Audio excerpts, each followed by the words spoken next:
세상을 바르게 보는 눈, 미를 향한 열정 모두를 위한 중심 잡힌 이야기 신경민의 시간 더 멘트. 여러분 안녕하십니까? 신경민의 더 멘트 시작하겠습니다.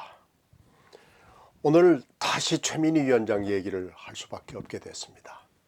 이 최 위원장 둘러싼 문제 계속되고 있죠. 최 위원장이 자리를 지킬 생각을 하는 모습이고 이상하고 시원찮은 야당이지만 김현지 최민희 문제를 호재로 보는 만큼 이 사태가 길어질 수밖에 없습니다. 최민희 위원장은 두 가지로 연타를 쳤습니다. 더 심각한 사안은 MBC 건이지만 국민 일반의 분노를 건드린 사안은 결혼식이었습니다. 본안 문제는 국감 중 국회 결혼이었죠. 그런데 본안에 대해서 이상하고 불쾌한 속보를 계속 내놓았습니다.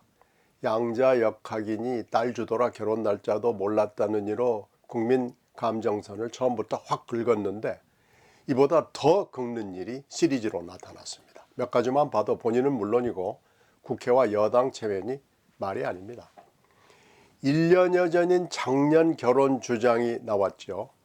웨딩드레스 사진이 딸의 SNS로 나오고 본인이 댓글을 달았으니 결혼 주장이 나올만 했습니다. 물론 딸의 설명을 들어보면 그럴 가능성은 없어 보입니다. 경쟁이 치열한 국회 사랑제 결혼식을 위해서 재수까지 했으니까요. 하여튼 딸까지 이 사태에 참전함으로써 최 위원장 가족이 가세했고 최 위원장은 물러날 기세가 일단 아닙니다. 이진숙 전 방통위원장과는 축하 화환을 보냈느니 안 보냈느니 요청했느니 안 했느니 하면서 논쟁을 했습니다. 좀 말이 되지 않는 논쟁이죠. 더 가관인 일이 국회에서 벌어졌습니다. 국감 진행 중에 국힘당 의원이 과방위 산하기관장들에게 국감은 제쳐두고요. 직접 사인에게 몰래 묻기도 어려운 질문을 장시간 쏟아냈습니다. 최 위원장이 국감 사회석에 앉아 있는데 여기 이 사람으로부터 청첩을 어떻게 받았느냐, 축의금을 냈느냐 이렇게 질문 답변을 하는 장면이 나온 거예요. 일단 초유의 일이죠. 참 남사스럽고 창피하고 상상하기 힘든 장면이었습니다. 그런데 가끔 위원장석에서 토를 다는 오디오가 흘러나와요. 이해하기 힘들고 알 수 없는 장면이었습니다. 보좌관들을 시켜서 이런 설명을 SNS로 하고요. 그리고 또 뒤처리를 하게 한 점도 도마에 올랐습니다. 사적인 일이니까 처음부터 끝까지 본인이 직접 대응하고 처리해야지 왜 보좌관을 끼어들게 하느냐 이런 논란이죠. 국회 사무처 직원에게 청첩을 한 사실이 드러나서 최 위원장 신뢰는 좀 떨어졌습니다. 여러 장면 중에서 국민들에게 가장 괴이한 장면은 이거였습니다. 국회 회의 중에 본인이 핸드폰으로 축의금을 반려하는 보좌진 보고를 확인하는 모습이 나타난 겁니다. 일단 축의금을 보낸 인물과 큰 돈이 눈에 확 들어왔어요. 더 논란이 된 점은 이건 본인이 일부러 흘렸다는 의혹이 나온 겁니다. 물론 확인하거나 알 수 없는 영역에 들긴 하는데 최 위원장 태도를 보면 합리적 의심은 할 수 있습니다. 최 위원장의 대응 태도를 보면 우선 7글자 메시지가 확실하게 있습니다. 왜 나만 갖고 그래입니다. 그리고 이 7글자는 근거가 아주 없는 게 아닙니다. 알려진 최근 사안이 2건이나 됩니다. 그것도 본인보다 직위가 높고 권력이 센 인물들입니다. 대선 직후 6월 중순 대통령이 자녀 결혼식을 치렀고 역시 대통령실 수석은 10월 말 자녀 결혼식을 했습니다. 당사자 수석은 구체적 장소는 다르지만 역시 국회에서 결혼식을 했습니다. 참석자들에 따르면 아주 거창했다고 그래요. 최 위원장 생각엔 본인과 비슷한 양태 내지는 더 심하게 했다는 거죠.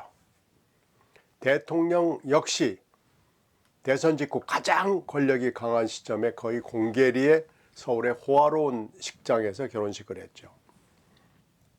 물론 언론은 혼사가 열린다는 사실만 조금 보도하고 축의금 부분에 대해서는 입을 다물었습니다. 이 정도 문제를 지적할 언론이 우리에게 존재하지 않습니다. 언론의 파일에 결혼식 장면들이 들어갔고 아마 공개될 시점을 찾고 있겠죠. 우리 언론의 속성에 들어갑니다. 결국 이런저런 루머만 돌고 끝났습니다. 그래서 최 위원장이 핸드폰 문자를 언론에 보인 데 대해서 대통령실은 상당히 거북하고 불편하다는 반응을 보였다는 얘기가 돌아다닙니다. 여당에 보내는 메시지가 하나 더 있습니다. 언론과 싸우다 보니 8글자죠. 당을 위해서 언론과 처절한 투쟁을 하다가 미운털이 박혀서 언론이 최 위원장 결혼식 문제를 과대포장해 이렇게 망가졌다는 얘기입니다. 그런데 이 설명에 공감하는 사람은 당 내외와 언론에 그리 많아 보이진 않습니다.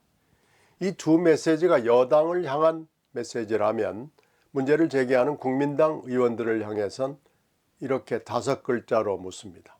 그럼 너희는? 언론 탄압에 앞장섰고 비리가 훨씬 더 많은 게 국힘당이란 뜻입니다. 국감 기간 중에 국힘의원도 지역구에서 자녀 결혼식을 치렀다는 주장이 있었죠. 이 결혼식도 역시 조용하진 않았던 모양입니다. 최 위원장이 국힘 과방위원들의 경조사에 보낸 산하기관의 부조금 자료의 내역을 모으고 있다는 얘기도 돌아다닙니다. 국힘 너희들에게 반격을 하겠다는 자료를 모으겠다는 뜻이죠. 이런 최 위원장의 메시지 논리는 과속 신호에 걸린 사람이 경찰에게 불만을 토로하는 모습과 똑같습니다. 적발된 운전자가 이 지점에서 하루 수백 수천 대 차량이 과속을 하는데 왜 나만 갖고 그래 하면서 항의를 하거든요. 그러나 이 주장을 받아들이면요, 거리의 교통규칙은 무너집니다.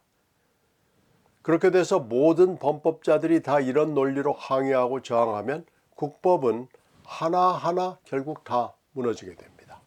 법을 세우기 위해선 이 주장은 받아들일 수 없습니다. 더구나 문제의 결혼식은 현행법도 법이지만 그 이전에 공직자의 윤리, 도덕에 해당합니다. 기초와 기본에 해당하는 일입니다. 최 위원장은 공직자의 기본과 기초를 저버렸고 국민 환시리에 버젓하게 법, 도덕, 윤리를 원샷에 시원하게 날려버렸습니다. 또 본인이 반성하는 모습을 보이지도 않고 있습니다. 할 말이 없는 경우에 해당합니다. 여러 정황을 종합하면 최 위원장이 쉽게 승복할 것 같지 않습니다. 이렇게 가면 최민희 사태는 좀 끌 공산이 있죠. 물론 반대로 조기에 마무리될 수도 있습니다. 조기에 마무리된다면 정치적 계산 그리고 권력의 개입이 들어간다는 뜻이 될 겁니다. 어느 쪽이건 진심으로 반성하고 뉘우치고 승복하는 모습은 아닙니다. 이래저래 이미 큰 문제가 됐습니다. 하여튼 어찌됐든 모든 귀추가 주목됩니다. 여기까지 말씀드리겠습니다. 고맙습니다.